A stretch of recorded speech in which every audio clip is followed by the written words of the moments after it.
This is the 4-post rack mount installation tutorial for PFC SineWave E UPS series. This installation tutorial applies to all 1U models of PFC SineWave E UPS series. Important notice: before installation, please read the safety precautions that can be found in the user's manual, quick start guide, and/or other related documents. To start, prepare the following items, which come with the UPS unit.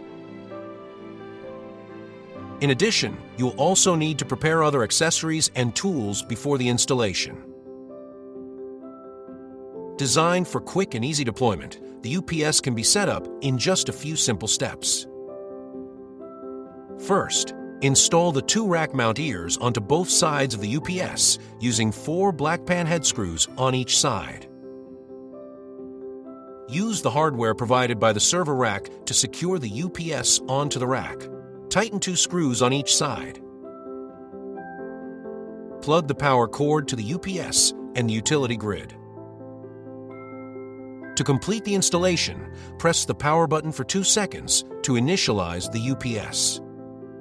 The UPS will enter line mode and be ready for use.